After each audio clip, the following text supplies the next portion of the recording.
My wife is in the Maldives thanks to your ranch. My son, Matthew's words echoed in my ears like a slap.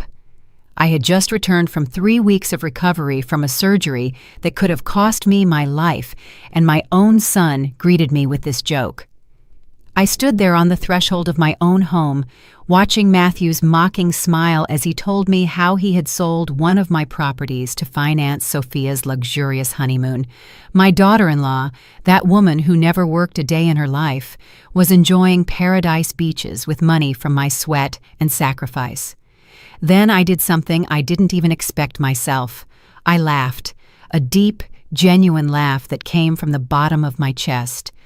Matthew looked at me confused, his arrogant smile starting to waver. "Mom, what's so funny?" he asked, his voice slightly trembling. I kept laughing as I took off the green coat I had worn for travel. After 40 years building an empire of ranches, after getting up every day to oversee every detail of my land, after sacrificing vacations and comforts to secure my children's future, my firstborn greeted me with this betrayal. "Oh, Matthew," I managed to say between laughs, "if only you knew what you've just done." His face completely changed. The arrogance evaporated like morning dew in my fields. "What? What do you mean?" I approached him slowly, watching his hands begin to tremble. During the 3 weeks I was absent, while fighting between life and death in that hospital bed, my son had made the most foolish decision of his life. And the worst part was that he didn't even know how foolish it had been. "The ranch you sold, my dear son," I said, wiping away a tear of laughter. "Did you really think that I, after a lifetime working in the fields, would leave my properties without legal protection?" Matthew swallowed hard. "Mom, I had the deeds. Everything was in order. The notary told me that—" "The notary told you what Sophia wanted you to hear," I interrupted, "because my dear daughter-in-law knew exactly which paper she was putting in front of you to sign." Silence settled between us like a physical presence. I could see my son slowly processing the information, his brain starting to connect dots he didn't want to connect. "How much did you get for the sale?" I asked, keeping my voice calm, though inside I felt a mix of fury and disappointment that threatened to consume me. "200,000, he mumbled, avoiding my gaze. "It was enough for the honeymoon and to pay off some debts we had." I laughed again, but this time the laugh sounded different, more bitter, more painful. 200,000, I repeated, savoring every word. "For a property that—" I stopped. I wasn't going to reveal everything now. First, I wanted to see how far this betrayal went, who else was involved, what else they had planned while I was fighting for my life. "Matthew," I said, walking towards the kitchen, "I think we need to talk. But first, I want you to tell me exactly how everything happened from the beginning, and don't lie to me because I already know more than you imagine." I watched him collapse into the kitchen chair, his shoulders slumping as if the weight of the world had suddenly fallen upon him. For the first time since he arrived, he seemed to realize that something had gone terribly wrong. "Mom, I didn't want to hurt you," he began, his voice breaking. "Sophia said it was just a small ranch, that you didn't even use it." "What? That I didn't even use it?" I repeated slowly. "That was her justification?" He nodded miserably. "She said we deserved that honeymoon after everything we had been through, that you would never find out because you were sick, and they thought I was going to die on that operating table." The words fell like stones into still water. Matthew looked up sharply, his eyes full of tears. "No, Mom, we never thought that. Never." "But you gambled on that possibility," I interrupted, "because a dead mother can't reclaim her properties, right?" Matthew's crying filled my kitchen like the sound of rain on a tin roof.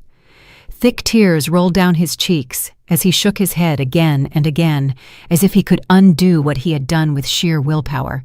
"Mom, I swear on Dad's memory that we never thought you were going to die. Never," he sobbed, wiping his nose with the back of his hand like when he was a child. "Sophia just said that we needed that money urgently." I poured myself a cup of coffee and sat across from him. The familiar aroma calmed me as I watched my son fall apart. For 38 years he had been my pride, my firstborn, intelligent and hardworking. When had he become this weak man who let himself be manipulated by a woman who only saw dollars where there should have been family? "Tell me exactly what happened," I said, keeping my voice firm but not cruel. "From the moment you arrived at the hospital until the day you signed those papers." Matthew took a deep breath, trying to control himself. "The day of your operation, when the doctor said it was very risky, Sophia became hysterical. She cried for hours, saying that if anything happened to you, we would be left with nothing."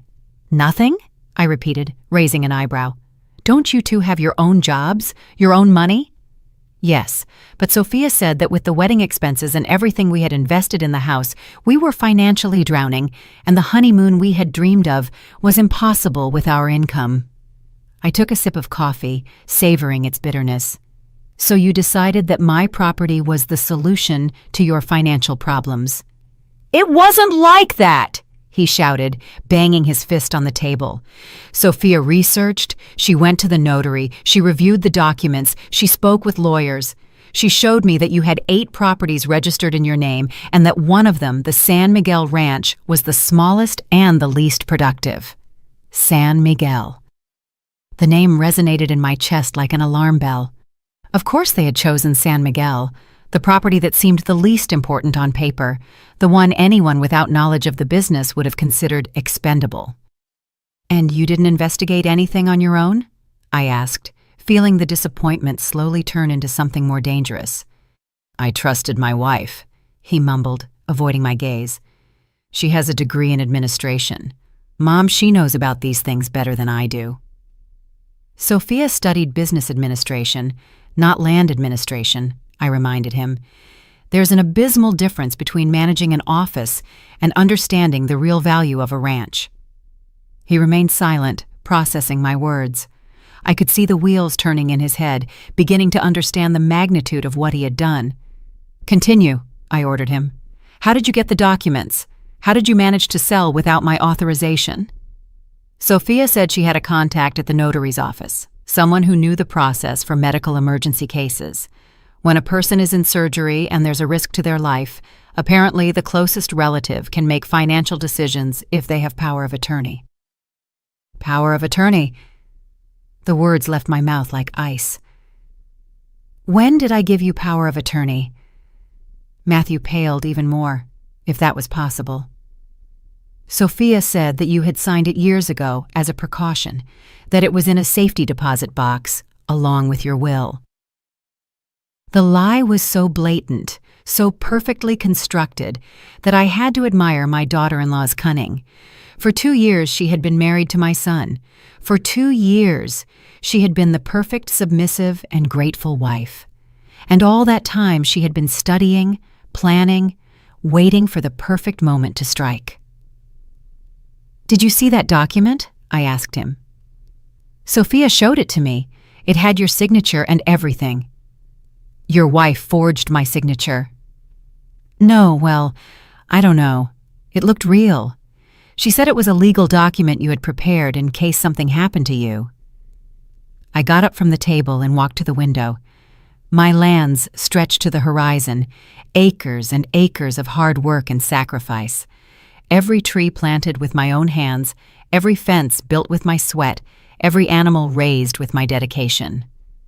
"Matthew," I said without turning around, "how long did it take to find a buyer?" "Very little. Sophia already had one in mind, a businessman from the city who had been interested in rural properties." "How did Sophia know about that businessman?" Silence.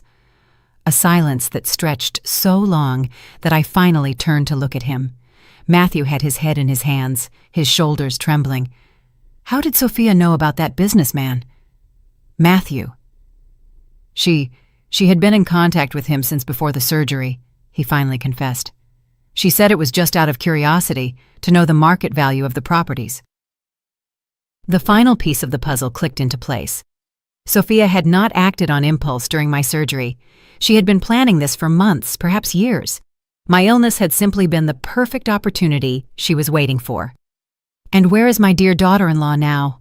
I asked, feeling a calm take over me, the calm that always precedes the storm. In the Maldives. She left a week ago. She said she needed to rest after the stress of everything that had happened. The stress. I laughed without humor. Poor Sophia, it must be very stressful to rob your mother-in-law while she's dying in a hospital.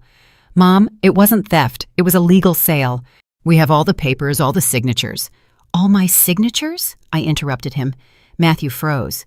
What do you mean? I mean that to legally sell San Miguel Ranch, you not only need the power of attorney you supposedly signed, you also need my direct authorization, my physical presence at the notary's office, and the verification of 3 witnesses to confirm my identity. I watched his face slowly crumble as he processed the information. But the notary said everything was in order. What notary, Matthew? Give me the name. Javier Vance. His office is downtown. Javier Vance, of course, the same notary who had been investigated for irregularities last year, the same one who had a reputation for looking the other way if the price was right. My dear son, I said, returning to my seat, I think both you and Sophia have been victims of a scam or accomplices to one. The silence that followed my words was so dense it could be cut with a knife. Matthew looked at me with wide eyes, as if I had just told him the world was flat. His mouth opened and closed without making a sound, like a fish out of water struggling to breathe. Scam, he finally managed to articulate. But Mom, I saw the documents. Everything seemed legal. Javier explained every step of the process to us. I leaned forward, studying every gesture of my son. After 4 decades of being a mother, I had learned to distinguish between genuine guilt and calculated manipulation. What I saw on Matthew's face was pure panic, the terror of a man who was beginning to understand that he had been used as a pawn in a much larger game. Tell me exactly what documents you signed, I ordered, keeping my voice controlled, though inside I felt a hurricane of emotions. First, I signed a sworn declaration saying that you were temporarily incapacitated due to the surgery. Then I signed as your legal representative to authorize the sale. And finally, I signed the sales contract on your behalf. Each word was a deeper stab, and at no point did it occur to you to ask yourself why I, a woman who had managed her own businesses for decades, would need her son to make financial decisions for her. Sophia said it was normal in cases of medical emergency, that it was legal protection so hospitals wouldn't seize properties if medical expenses got out of control. Medical expenses? I laughed bitterly. Matthew, I've had private medical insurance for 20 years. My surgery expenses were completely covered. I watched his face crumble even further. Every answer I gave him destroyed another of the carefully constructed lies Sophia had used to manipulate him. But she showed me hospital bills, he mumbled weakly. They said there were extraordinary expenses, not covered by insurance. Bills that your wife conveniently produced, bills that weren't even in my name. He nodded miserably. They were in the family's name. Sophia said that's how the hospital handled these types of cases. I got up again and walked to the drawer where I kept my important documents. I pulled out a manila folder and placed it on the table in front of Matthew. Here are the actual hospital bills, I said, opening the folder. As you can see, all expenses were covered by my insurance. The total amount I paid out of pocket was $150 for additional medications. Matthew took the documents with trembling hands. His eyes scanned each line, each number, as if he were reading his own death sentence. This can't be, he whispered. The bills Sophia showed me were for $20,000. Fake bills, Matthew, created specifically to justify the urgency of selling my property. He stood up abruptly, making the chair fall back with a clatter. He began to pace back and forth in the kitchen, running his hands through his hair as he did when he was a teenager and had messed up. I have to call her, he said, taking out his cell phone. I have to ask her about this. There has to be an explanation. Of course, I said ironically. Call your wife, who is enjoying paradise beaches with the money from the fraudulent sale. I'm sure she'll have a perfectly logical explanation for all of this. He dialed Sophia's number with nervous fingers. He waited. Once, twice, 3 times. "She's not answering," he mumbled, trying again. "How strange," I commented secretly. "A woman who just committed fraud doesn't want to talk on the phone. How surprising." He tried 5 more times. Each call went directly to voicemail. Finally, he gave up and slumped back into the chair, his head in his hands. "Mom," he said with a broken voice, "if what you're saying is true, then I've committed a crime." "Not only have you committed a crime, Matthew, you have betrayed your own mother. You have sold your family's heritage to finance the whims of a woman who has been lying to you since the day you met her." Tears welled up in his eyes again.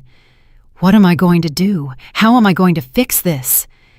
I sat across from him again, feeling my heart break as I saw my son destroyed. Despite everything, despite the betrayal and the pain, he was still my firstborn, the baby I had carried in my arms, the child I had taught to walk, the young man who had filled me with pride when he graduated from college. "First," I said softly, "you're going to tell me everything you know about this operation, every detail, every conversation, every document you signed, and when I say everything, I mean everything." He nodded desperately. "I swear, Mom, I'm going to tell you absolutely everything. Second, you're going to help me undo this mess because I assure you, I'm not going to allow my property to remain in the hands of scammers." "But the money is already spent," he whispered. "Sophia took almost everything for the honeymoon. Only $30,000 remained, which we used to pay off house debts." "Oh, my dear son," I said, feeling a cold smile forming on my lips. "If you think Sophia only took the honeymoon money, then you haven't understood anything about what's really going on here." His eyes widened. "What do you mean?" "I mean that while you thought you were selling a $200,000 ranch, Sophia knew perfectly well that she was selling a property worth much, much more than that." "How much more?" I stared at him for a long moment. My son, my firstborn, sitting in my kitchen with tears in his eyes and terror in his heart.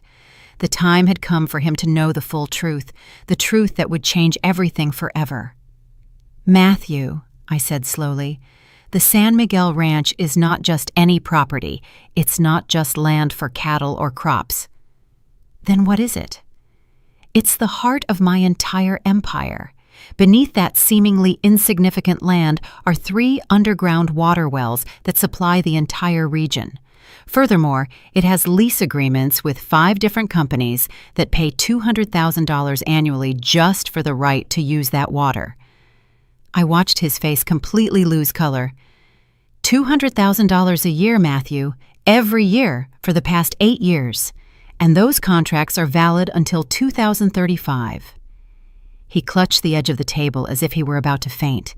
That means the property you sold for $200,000 is conservatively worth $15 million. The silence that followed was absolute. Even the birds outside seemed to have stopped singing. Matthew looked at me as if I had just told him the earth had stopped spinning. $15 million, he repeated mechanically. "And Sophia knew?" "Matthew, your dear wife knew exactly what she was doing when she chose that specific property." $15 million. Matthew repeated the words as if they were from a foreign language he couldn't comprehend. His face had taken on a grayish tone that reminded me of his father when he had his first heart attack. "Mom, that can't be true. If that property was worth so much, why didn't you ever tell me?" I leaned back in my chair, feeling the weight of all my years on my shoulders. "And what would you have needed that information for, Matthew? When your father died, you were 22 years old and only thought about finishing your studies. When you got married, you were focused on building your own life. You never showed any real interest in the family business. But I'm your oldest son. I had a right to know." "Right." The word came out of my mouth with more force than I intended. "Right is earned, Matthew, not automatically inherited.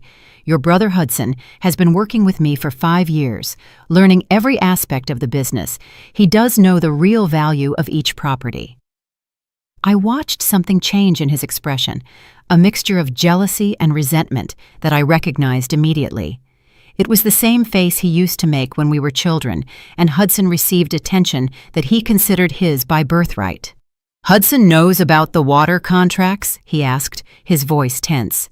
"Hudson knows everything he needs to know. And he also knows that he would never betray his family for a woman he's only known for 2 years."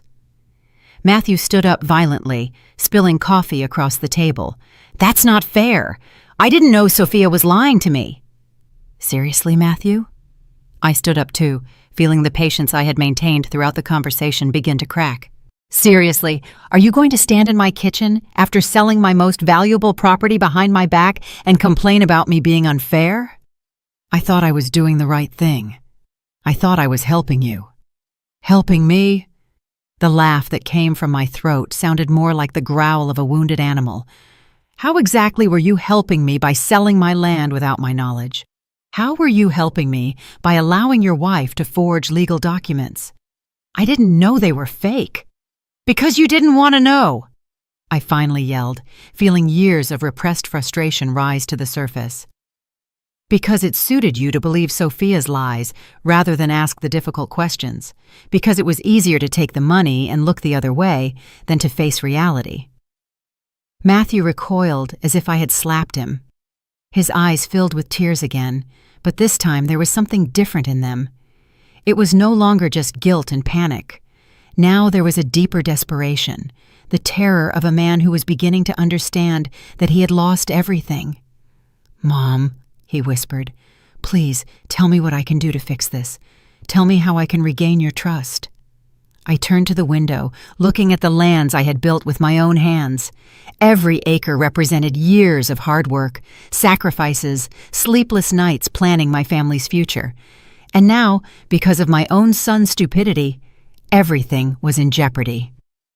"Do you know what hurts me most about all this?" I asked him without turning around. "It's not the money, Matthew. It's not even the $15 million. It's that my own son saw me as an obstacle to be removed." "I never saw you that way." I didn't turn to face him. "Then explain to me why you didn't come talk to me before making that decision. Explain to me why you didn't wait for me to wake up from anesthesia to consult me about something so important." He remained silent because we both knew the answer. He and Sophia had deliberately waited until I was at my most vulnerable moment to execute their plan. "The surgery was on a Wednesday," I continued, feeling every word laden with pain. "You woke up Thursday afternoon. The documents were signed on Friday. Seriously, are you going to tell me there wasn't time to wait for me?" Sophia said there was a very small window of opportunity, that the buyer had other interests, and that if we didn't sign immediately, we would lose the sale. "Another lie," I exploded. "Doesn't it seem convenient that everything had to be done with such urgency? Didn't it strike you that your wife had all the answers prepared?" Matthew slumped back into the chair, defeated. "I have to call the notary. I have to cancel the sale." "With what money, Matthew? Where's the $200,000? I told you Sophia took most of it for the honeymoon, but we can use what's left. We can take out a loan." "You don't understand," I interrupted. "It's not just about returning the money. The buyer is now legally the owner of San Miguel Ranch, and I assure you that he knows perfectly well what he bought." The realization hit Matthew like lightning. The buyer, he was in cahoots with Sophia from the beginning. Of course he was. Do you really think it was a coincidence that a buyer appeared so quickly, that he was willing to pay cash without asking questions? But then this was planned long before your surgery. "Finally," I said with bitterness, "my brilliant 38-year-old son finally understands that he was manipulated from day one." He put his hands on his head, pulling at his hair in despair.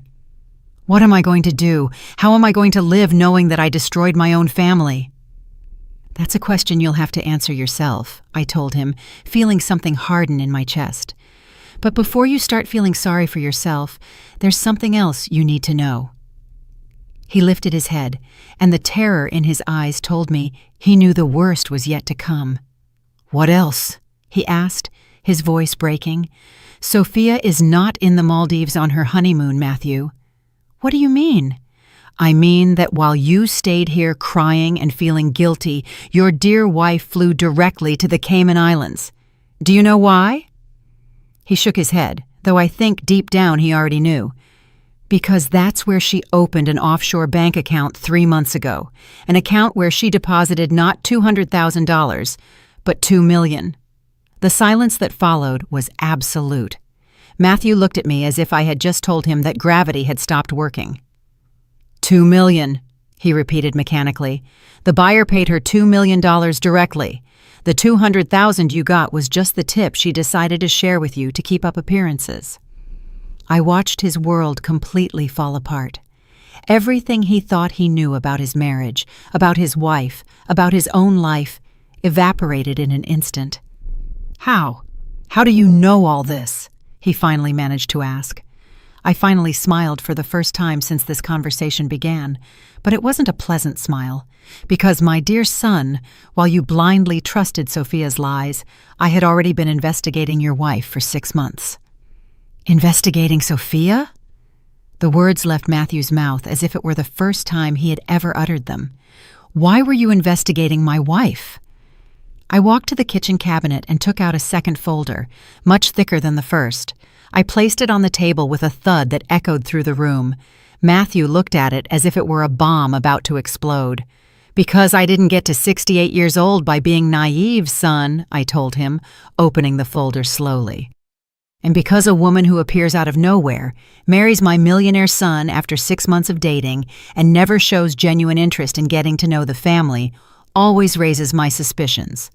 Sophia didn't know I was a millionaire when we met." "Oh, no?" I took out the first sheet from the folder. "Here's the report from the private investigator I hired.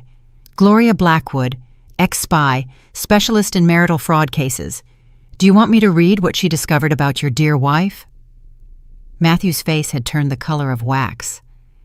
"You hired a private investigator to spy on Sophia?" "I hired a private investigator to protect my family," I corrected him firmly. "And it turns out I had very good reasons to do so." I began to read from the document. Sophia Thorne, 32 years old, with a degree in business administration from the National University, as she told you. But what she didn't tell you is that she was expelled in her last semester for falsifying academic documents. I watched Matthew close his eyes as if he didn't want to hear any more, but I wasn't nearly finished. She subsequently worked at 3 different companies between 2019 and 2021. She was fired from all 3 for embezzlement and falsification of financial reports. "That can't be true," he mumbled weakly. "In 2022, she moved to our town. Do you know why? Because there was a restraining order against her in the city. Her ex-boyfriend, a businessman named Richard Hayes, accused her of stealing $800,000 from his bank account." "Lie! Lie!" I showed him a photocopy of the legal document. "Here's the restraining order, and here's Richard's testimony detailing exactly how Sophia gained his trust, got access to his accounts, and disappeared with the money." Matthew took the document with trembling hands. His eyes scanned the lines over and over again, as if he expected the words to magically change. But this means everything was a lie from the beginning?" "Of course it was a lie. Do you think it was a coincidence that she met you at the bar of the most expensive hotel in town? The same hotel where she had been staying for 2 weeks, asking questions about the most prosperous local businessman?" I let that information sink in before continuing. I could see how each revelation shattered a little more the image he had of his marriage, of his life, of himself. "I'll continue reading," I said, turning to the next page. 3 days after meeting you at the bar, Sophia had already researched your address, the value of your house, your annual income, and your family's assets. How could she know all that? Because Gloria Blackwood is very good at her job, and because Sophia isn't as smart as she thinks. She left a huge digital trail, internet searches about rich families in the region, property record inquiries. She even hired a background check service to find out everything about you before your second date. Matthew stood up and began to pace in circles in the kitchen. His breathing had become erratic, as if he were having a panic attack. "It can't be," he repeated over and over again. It can't be true. She loved me. I knew it. I felt it. What you felt, I said with deliberate cruelty, was a masterful performance. Sophia had studied exactly what kind of woman you were looking for, what made you feel special, what emotional needs you had, and she became that perfect woman. How could she know what kind of woman I was looking for? I pulled out another sheet from the folder. Because she reviewed your social media profile for months. She studied all your ex-girlfriends. She analyzed what kind of posts you liked, what comments you made. She even created fake profiles to interact with you before meeting you in person. I showed him screenshots of conversations Sophia had had with him under fake names. Conversations where she had probed his tastes, his dreams, his insecurities. These are conversations you had with Carmen Gubaj Bella 2021 and Lucia Corazon on different apps. Do you recognize them? Matthew took the sheets and read them with increasing horror. These women, I thought they were admirers. I talked to them for months before meeting Sophia. They were all Sophia. Son, she was studying you like a scientist studies a specimen in the laboratory. When she finally met you by chance at the bar, she already knew exactly what to say, how to act, what personality to adopt to make you fall in love. He slumped back into the chair, the sheets scattered in front of him as evidence of his own naivety. Why didn't you tell me any of this before the wedding? Because you're my son, and I hoped I was wrong, I admitted, feeling my own voice break slightly. I hoped that maybe, just maybe, you had genuinely found love and that my suspicions were just the paranoia of an overprotective mother. But you knew she was dangerous. I knew she was an opportunist and a liar. I didn't know she was a professional criminal until after the wedding. I pulled out the final section of documents. This is what Gloria discovered after Sophia officially became my daughter-in-law. What else is there? He asked with a defeated voice. Contacts with property appraisers, consultations with lawyers specializing in inheritances, searches on how to obtain legal power over family properties, and most revealing of all, a secret email account where she coordinated with the supposed buyer of the ranch. Matthew looked up sharply. You have access to her emails? Gloria has her methods, and Sophia made the mistake of using the same password for multiple accounts. I showed him printouts of emails between Sophia and a man named Daniel Hayes, emails dating back 3 months before my surgery. Here you can see how they planned the entire operation. Sophia promised him access to San Miguel Ranch in exchange for $2 million. Daniel knew perfectly well the real value of the property because Sophia had provided him with illegal copies of all my lease agreements. How did she get copies of your contracts? She rummaged through my study one night when I came to your house for dinner. While you and I were talking in the living room, she pretended to go to the bathroom and photographed all the important documents. Matthew put his head in his hands. I'm an idiot. A complete idiot. Yes, I said without pity. You are. But now the question is, what are you going to do about it? He lifted his head, and for the first time since he arrived, I saw something akin to determination in his eyes. I'm going to help you get the ranch back. I'm going to do everything in my power to undo the damage I caused. Even if that means testifying against your own wife? She's not my wife, he said firmly. My wife never existed. It was just an act. I smiled for the first time with something close to approval. Good, because that's exactly what we'll need to do. What do you need me to do? Matthew asked. And for the first time since he arrived, his voice sounded like the man I had raised, firm, determined, without a trace of the weakness that had characterized him throughout our conversation. I got up and walked to the kitchen phone. First, we're going to call Gloria. She's not just my private investigator. She's also my lawyer, and she has very good news to share with you. I dialed the number from memory. Gloria answered on the second ring as if she had been waiting for my call. Isabel, how did it go with your son? Exactly as you predicted. He's here with me, completely broken, but finally willing to cooperate. Can you come over?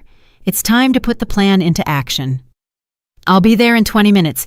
Did you tell him about the trap we set? Not yet, I wanted to wait for you to be here to explain everything together."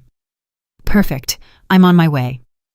I hung up and turned to Matthew, who was looking at me with total confusion. "What trap?" he asked. "The trap we set for Sophia and her accomplice," I said, returning to my seat. "Did you really think that I, after 40 years of managing businesses, would leave my most valuable properties without legal protection?" "I don't understand." "Of course you don't understand, because you've been looking at this situation from the perspective of a victim.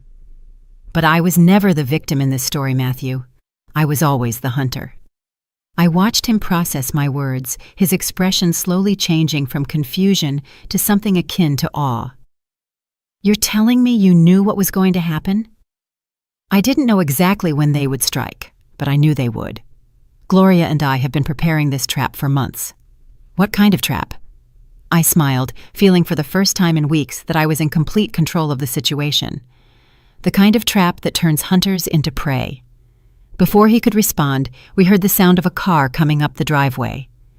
Through the window, I saw Gloria's gray Toyota parking next to Matthew's car. "There she is," I said, getting up to greet her. "Now you're going to hear exactly how we're going to destroy your ex-wife and get back not only my ranch, but much more." Gloria entered through the back door without knocking, as she always did. She was a 55-year-old woman with military-cut gray hair and penetrating eyes that missed no detail. She had been a police detective for 20 years before opening her own investigation firm. Matthew greeted her with a dry nod. "You look terrible." "I feel worse," he admitted. "Good. That means you finally understand the gravity of what you did." Gloria placed her briefcase on the table and opened it. "Your mother explained that we've been investigating Sophia since before the wedding." "Yes," she showed me the file. "That was just the basic file. This," she said, pulling out a much thicker folder, "is the complete file on Operation Lost Ranch." "Operation Lost Ranch?" Matthew looked at me with incredulity. "You named this? When you plan a counter-espionage operation for 6 months, yes, you name it," Gloria responded dryly. "And this operation has been a resounding success." She sat across from us and opened the folder. "First, you need to understand that the sale of San Miguel Ranch was never legal." My mother already explained that to me. No, she didn't explain it completely. It wasn't legal, not only because they falsified documents, but because San Miguel Ranch technically doesn't exist. Matthew blinked several times. "What do you mean it doesn't exist?" "I mean that 6 months ago, when we began to suspect that Sophia would try something like this, your mother legally divided the property into 3 different parcels. The San Miguel Ranch that appears in the public records is only one of those parcels, the least valuable." I turned to my son, enjoying his expression of total shock. "The water wells and the multi-million-dollar contracts are in the other 2 parcels, which are registered under different corporate names." "Corporate names," I explained. "Companies I created specifically to protect the most valuable assets." "Sophia effectively sold 75 acres of worthless pasture land," Gloria continued the explanation. "The supposed buyer, Daniel Hayes, believed he was buying access to the water wells, but legally he only bought land for cattle." "So, Sophia didn't get the millions of dollars?" "Oh, she did," Gloria said with a fierce smile. "Daniel paid her $2 million for a property that is actually worth the $200,000 you thought. He's the scammer who got scammed." "But the money is still lost." "Not exactly." Gloria pulled out another document. "You see, when a transaction is based on fraud and falsification of documents, all related assets can be frozen and recovered." "What do you mean?" "I mean that 3 days ago, by court order, we froze Sophia's offshore account in the Cayman Islands. The $2 million are safely in legal custody until the case is resolved." Matthew was speechless. He just looked alternately at me and Gloria as if we were aliens speaking an incomprehensible language. "There's more," she continued. "A federal investigation for money laundering. When authorities reviewed her bank accounts for our case, they found evidence of other illegal operations." "Federal investigation?" Your wife is not just a small-time scammer, Matthew. Unknowingly, she partnered with a high-level criminal who has been on the FBI's radar for 2 years. Gloria added, Daniel used the $2 million he paid Sophia to launder drug money. Now, both he and she are being investigated for a dozen federal crimes. Is Sophia arrested? Not yet, but not because we don't know where she is. Gloria smiled. We know exactly where your dear ex-wife is. Where? In a luxury suite in Georgetown, Cayman Islands, unaware that all her movements are being monitored by international DEA agents. Matthew stood up abruptly. The DEA? How is the DEA involved in this? Because Daniel Hayes is more than just a simple scammer, I explained. He's the money launderer for one of the largest cartels in Colombia, and Sophia, unknowingly, became his accomplice. When Daniel used the money from the sale for his laundering operations, he automatically made Sophia part of an international criminal conspiracy, Gloria added. This is surreal, Matthew mumbled, sitting back down. You're telling me that my wife not only scammed me, but now she's involved with drug traffickers? Ex-wife, I corrected him firmly. And yes, that's exactly what we're telling you. Gloria closed one folder and opened another. But here comes the part that will really interest you, Matthew. The part where you can help justice be served. What do you need me to do? Sophia is going to try to contact you in the next 48 hours, Gloria said. Our sources tell us she's getting nervous because she hasn't been able to access her bank account. How do you know that? Because we've been intercepting her communications for a week. Every call, every message, every attempt to access the internet is being monitored. When she calls you, I continued, she's going to try to convince you that everything was a misunderstanding. She's going to promise you that she can return the money, that she can fix everything. And what am I supposed to do? Play along, Gloria responded. Make her believe you still trust her. Get her to confess everything over the phone. A recorded confession. A recorded confession that will seal her fate and Daniel Hayes's forever, I confirmed. Matthew looked at both of us for a long moment. And if I do this, we can really get the ranch back? Son, I said, putting a hand on his shoulder, when we finish with this operation, we will not only get the ranch back, we will get back the millions of dollars, plus punitive damages, plus the properties that Daniel Hayes will lose when he is arrested. How much money are we talking about? Gloria smiled conservatively. About $12 million. $12 million? Matthew repeated the words as if they were a magic spell. How is it possible to recover so much money? Gloria opened a new section of documents. When someone commits fraud using your properties as a basis for criminal operations, the law allows you to claim not only the original value, but also all the profits they illegally obtained. Additionally, I added, Daniel Hayes has considerable assets that will be confiscated when he is arrested. A house in Miami valued at $3 million, a $2 million yacht, and bank accounts in 3 different countries. And since Sophia was his direct accomplice in the original fraud that made everything else possible, we legally have a right to a portion of those assets, Gloria explained. Matthew ran his hands through his hair. This is like a movie. I can't believe all this is happening. Well, believe it, I told him firmly, and prepare yourself because in the next few hours, your life is going to change completely. As if summoned by my words, Matthew's cell phone began to ring. The 3 of us stood still. Gloria was the first to react. Who is it? She asked, leaning in to see the screen. Matthew looked at the phone and paled. It's Sophia. Perfect, Gloria mumbled, pulling a small device from her briefcase. It's earlier than we expected, but we're ready. What is that? Matthew asked, pointing to the device. A professional-grade call recorder, completely legal when one of the parties consents to the recording. Gloria connected the device to the phone. Are you ready for this? I don't know what to say. Follow my lead, I told him, sitting next to him. Act like the hurt but confused husband you truly are. Let her talk. Let her explain. The more she says, the better for us. The phone kept ringing. Matthew looked at me with panic in his eyes. I can't do it. What if I mess everything up? You're not going to mess anything up, I assured him. Just remember, she needs more from you now than you need from her. She's desperate. Gloria nodded. Answer it. Put it on speaker. With trembling hands, Matthew answered the call and activated the speakerphone. Matthew, love, you finally answered. Sophia's voice sounded sharp, nervous. I've been trying to call you for hours. Hello, Sophia, Matthew responded, his voice notably tense. How's your honeymoon? There was a pause. Matthew, I need to talk to you about something important. Are you alone? Gloria signaled me. I whispered to Matthew, Tell her yes. Yes, I'm alone. What's wrong? You sound worried. It's about the ranch sale. There's been a problem. What kind of problem? The money, Matthew. I can't access the money.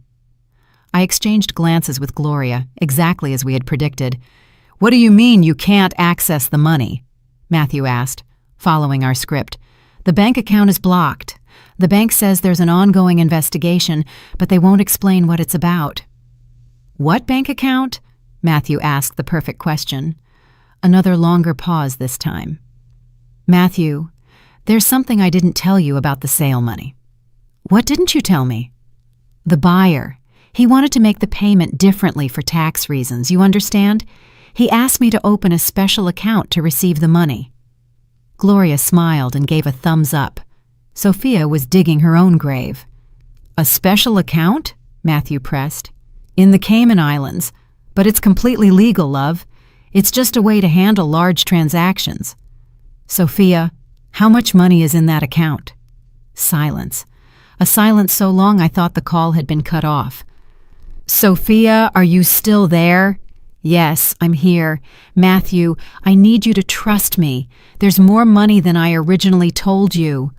How much more? Matthew raised his voice, and it wasn't acting. Real rage was surfacing. $2 million, Matthew, but I can explain everything. $2 million? Matthew stood up, pacing in circles. You're telling me you got $2 million and didn't tell me anything? I was going to tell you when I got back. I wanted to surprise you. I thought we could use that money to buy a bigger house, to have the future we always wanted. Gloria quickly wrote on a piece of paper. Ask her why the account is blocked. Sophia, if everything is legal like you say, why is the account blocked? I don't know, love. That's why I'm calling you. I need you to come here to help me resolve it. Go where? To the Cayman Islands? We can solve this together. Gloria shook her head vigorously and wrote, No, I can't go now, Sophia. My mother is back from the hospital and needs care. Your mother is back? How is she? The concern in her voice sounded completely fake. Gloria made a disgusted gesture. She's fine, but very weak. The doctors say she's going to need weeks of recovery. Of course. She already knows about the sale. Gloria quickly wrote, Tell her yes and observe her reaction. Yes, I told her. She didn't like it much that we made the decision without consulting her. What exactly did she say? She was upset. She said San Miguel Ranch was more important than we thought. More important? How? She didn't give me details. She just said she had special plans for that property. There was another long silence. I could imagine Sophia processing this information, wondering how much we really knew. Matthew, I need to ask you something, and I need you to be completely honest with me. What? Your mother suspected something about us, about the sale. Gloria and I exchanged glances. This was the question we had been waiting for. Why do you ask that? Because something strange is happening here. The bank is asking me strange questions. Questions about the origin of the money, about my relationship with you, about your family. What kind of questions, Matthew? I think someone reported the transaction as suspicious. Gloria wrote, Ask her who she thinks reported it. Who do you think could have done that?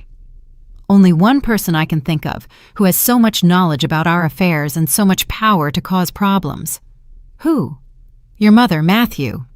I think your mother knew what we were going to do and set some kind of trap. Matthew looked at me with genuine admiration. You think my mother is capable of something like that? Your mother is smarter than any of us thought, and I think we underestimated how much she knows about business and laws." Gloria gave another thumbs up. Sophia was confessing her guilt and admitting that it had been a premeditated operation. "Sophia, are you telling me that you planned all this even before my mother's surgery?" "No. Well, yes, but not in the way it sounds. I just wanted to be prepared in case an opportunity arose." "An opportunity for what?" "To secure our future, Matthew, so we wouldn't have to depend on your mother forever." "Depend on my mother? I have my own job, my own money." "But it's never going to be enough for the kind of life we deserve. Your mother has millions, Matthew, millions that will be yours anyway someday." Gloria wrote, "Get her to confess the forgery." "Sophia, I need you to tell me the truth about something." "What? Were the documents I signed all real?" Pause. "Why do you ask that?" "Because my mother says she never signed a power of attorney." "Your mother is confused, love. The effects of anesthesia can last for weeks." "Are you sure that document was real?" "Matthew, why do you doubt me now?" "Your mother is putting ideas into your head." Gloria smiled and wrote, "Perfect. She's admitting it's a forgery without directly saying it." "It's not that I doubt you, Sophia," Matthew continued, following the instructions Gloria was rapidly writing for him. "But my mother wants to see the original document. She says she needs to verify its authenticity for her own legal records." "Why would she want to verify something she herself signed?" "Because she says she doesn't remember signing it, and you know my mother, she's very meticulous with her documents." There was a silence so long I thought Sophia had hung up. Finally, her voice returned, but it sounded different, more cautious, more calculating. "Matthew, I think your mother is pretending not to remember to cause us problems." "Why would she do that?" "Because she never liked me. From the day we met, she always thought I wasn't good enough for you." Gloria wrote, "Ask her where the original document is." "Wherever the original document is, we can show it to her and resolve this whole misunderstanding," Matthew said. "The document it's in a safe place." "What safe place?" "In a safety deposit box at the bank, along with your mother's other important documents." Gloria and I exchanged incredulous glances. Sophia was inventing lies in real time, digging her grave deeper with every word. "Which bank?" Matthew pressed. "At the Downtown National Bank. Your mother gave me access to her safety deposit box before the surgery." "My mother gave you access to her safety deposit box?" Matthew's voice went up an octave. "When was this?" "It was the day before the operation. She said that in case of emergency, someone in the family should have access to her important documents." Gloria furiously shook her head and wrote, "That safety deposit box doesn't exist. Your mother has never had one." "Sophia, are you sure it was the Downtown National Bank? Because my mother has always used the regional bank." Pause.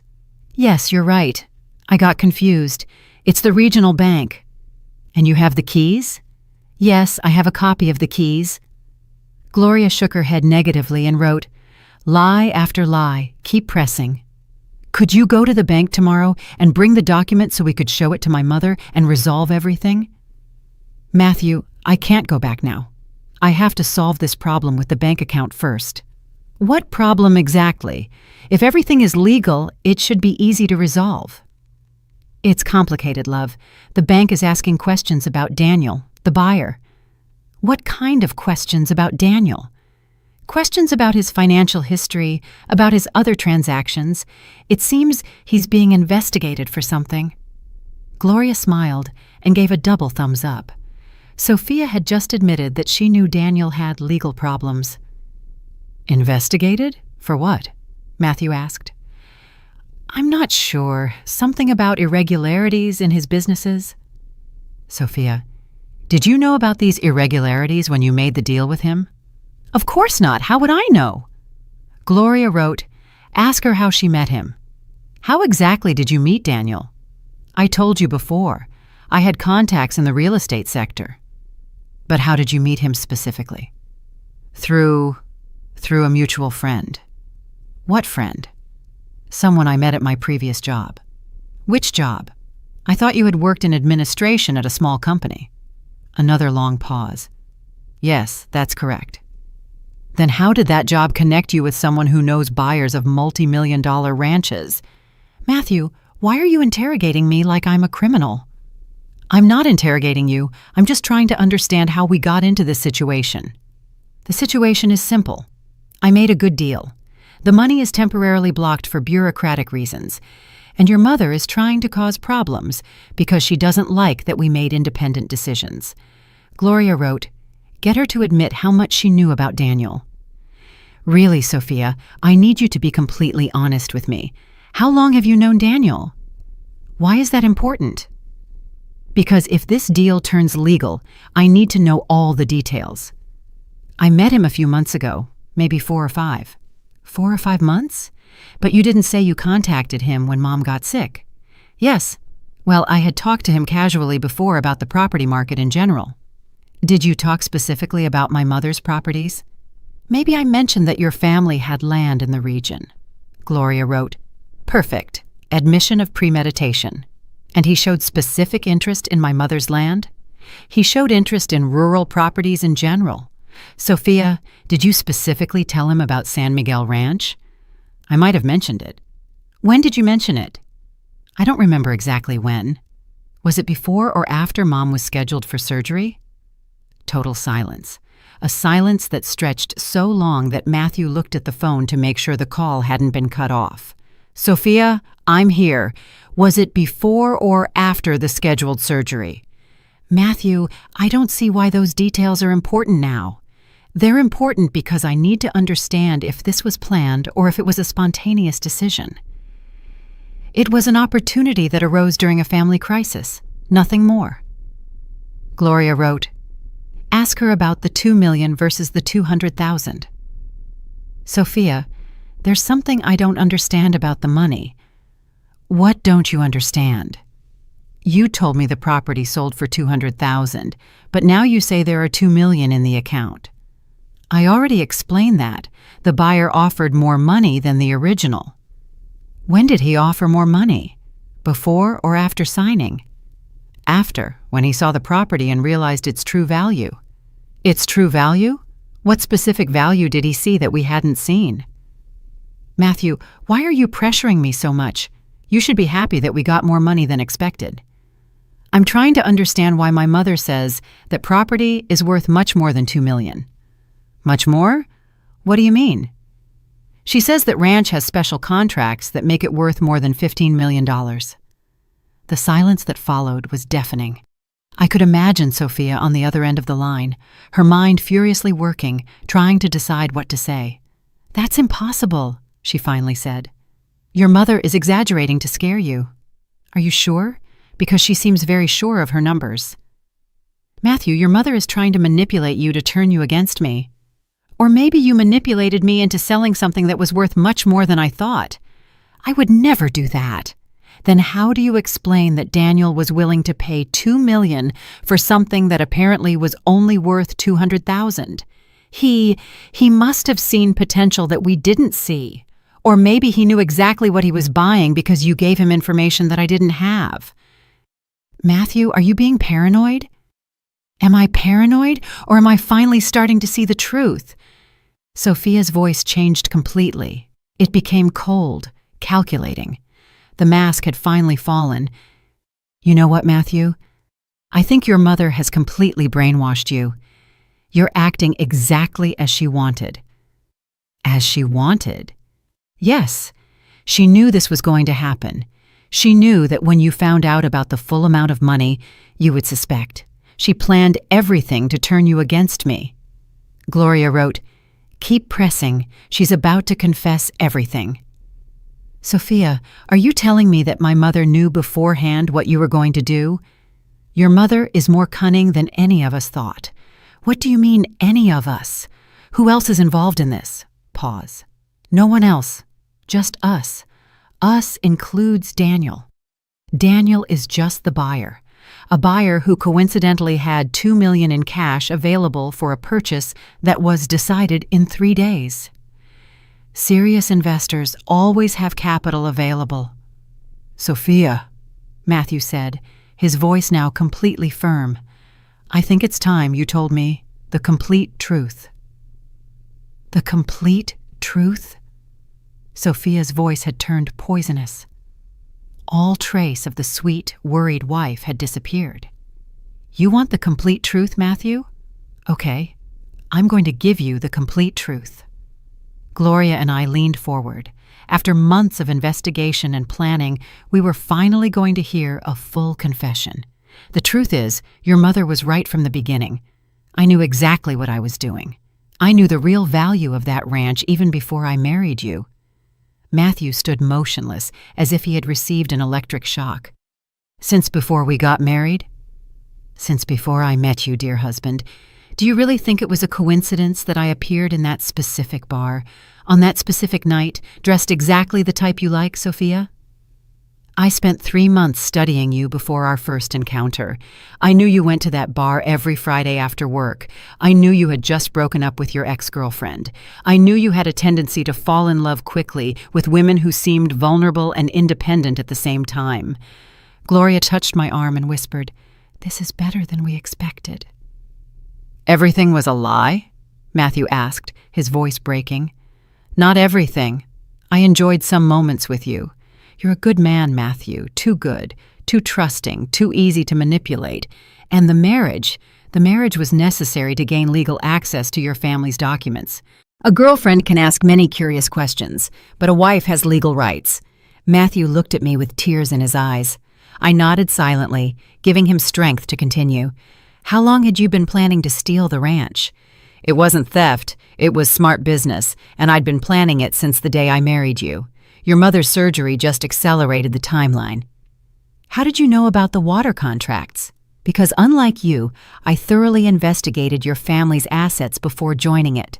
I hired my own private investigator, reviewed public records, spoke with ranch employees." Gloria wrote, "Ask her about Daniel. And Daniel, how long have you really known him?" "Daniel and I have been partners for 2 years. He specializes in identifying undervalued rural properties with development potential." "Partners in what?" "In various ventures. Your mother's ranch was just one of many projects." "Scam projects." "Smart asset acquisition projects. It's not our fault that owners don't understand the real value of what they own." Matthew stood up and began to pace in circles. "Sophia, do you realize you just confessed to multiple federal crimes?" "Crimes? What crimes? Everything we did was legal." "You forged my mother's signature." "Prove it." The 2 words were pronounced in English with a coldness that chilled my blood. This was not the timid Sophia I had known. This was an experienced criminal. "Prove it," I said. "Because there's no way to prove that signature wasn't authorized by your mother in a moment of lucidity before the surgery." Gloria smiled ferociously and wrote, "She's admitting the forgery." "Sophia, are you admitting that you forged documents?" "I'm not admitting anything that can be used against me, but I'm going to tell you something you can use. Your mother will never get that ranch back." "Why are you so sure?" "Because Daniel already sold it to an offshore company in Panama, and that company has already started commercial exploitation of the water wells." I felt as if I had been punched in the stomach. Gloria looked at me with concern, but I signaled her to keep recording. "He sold it for how much?" Matthew asked. "For $12 million. My share is $4 million. Daniel keeps $8 million. "Your share? So you two planned to scam not only my mother, but also the company that originally bought it?" "The company that originally bought it was Daniel's front. The whole process was designed to transfer the property as quickly as possible." "Sophia, do you realize you're confessing to a massive criminal conspiracy?" "I'm explaining how the real world works, Matthew. Your family had that ranch for years without maximizing its potential. We are doing that. By stealing it, by acquiring it through legal means, and then optimizing its use." Gloria wrote, "Ask her about the blocked money. If everything was so legal like you say, why is the money in your account blocked?" "Because your dear mother isn't as stupid as we thought. Apparently, there was some kind of legal protection on those properties that we didn't detect." "What kind of protection?" I'm not sure, but it seems that the division of the property we sold wasn't as simple as we thought. I exchanged a triumphant glance with Gloria. Sophia had fallen directly into our trap. Division of the property? Apparently, your mother had legally divided San Miguel Ranch into several different parcels before the sale. And what does that mean? It means that technically, Daniel only bought a part of what he thought he was buying, and the water wells are in the other parcels, the parcels that are still your mother's property. Matthew looked at me with absolute admiration. So, Mom fooled you? Your mother outsmarted everyone from the beginning, I said, taking the phone. Hello, Sophia. It's Isabel. The silence that followed was absolute. I could imagine the panic on Sophia's face as she realized she had been confessing everything to the person she had tried to scam. Isabel, she finally said, her voice barely a whisper. Yes, dear daughter-in-law, I've been listening to your whole, very enlightening confession. You can't use anything I said. It was a private conversation. Actually, I can, because Matthew consented to record the call and because Gloria, my lawyer, was present as a witness. Gloria Blackwood, also a licensed private detective and an expert in fraud cases. Hello, Sophia. We're going to meet very soon in person. This isn't legal. It's completely legal, Gloria interjected. And your confession just sealed your fate and Daniel Hayes's. You can't prove anything, darling, I said with a smile in my voice. We don't need to prove anything. You just proved everything for us. The contracts. The contracts Daniel signed are void because they were based on forged documents. The property he bought does not include the water rights, and the money he paid you is already in federal custody. Federal? Daniel Hayes is being investigated by the DEA for money laundering. The $4 million you mentioned are being tracked as part of that investigation. You can't do this! We already did, Sophia. While you've been enjoying your fake honeymoon, we've been working with federal authorities to dismantle your entire operation. Matthew, her voice became pleading, can you testify that I didn't know Daniel had legal problems? No, Matthew responded firmly. I'm not going to lie for you anymore. Do you know what's most ironic about all this? I asked her. What? That if you had come to me honestly, if you had asked me for help with your future with Matthew, I probably would have helped you. We could have found legitimate ways to secure your prosperity, but instead you chose the path of betrayal, and now you're going to pay the consequences. This isn't over, Sophia said, her voice filled with venom. You're right, I agreed. It's not over because now comes the part where the authorities are going to arrest you. What do you mean? I mean that while we've been having this conversation, federal agents have been waiting for the order to arrest you, an order they just received. Are you lying, Gloria? I said. Can you confirm to Sophia that I'm not lying? Gloria smiled. Sophia, look out your hotel window. There was a silence, then footsteps, then a choked exclamation. Welcome to justice, dear, I said softly. I hope you enjoyed your honeymoon, because it's going to be the last thing you enjoy for a long time. The line went dead. Matthew looked at me with a mixture of admiration, shock, and gratitude. Mom, he finally said, you're incredible. I didn't answer him, hugging him tightly. I'm just a mother protecting her family. If you enjoyed my story, you can support me by sending a super thanks so I can write more stories like this. Thanks a lot in advance. What about you? What would you do in this person's shoes? I'd really love to hear your thoughts, so drop them in the comments. I'm always curious to know what you think. Oh, and let me know where you've heard this story. If you want to hear more life stories like this, like the video and subscribe to my channel. There are many more waiting for you. Big hugs and see you next time.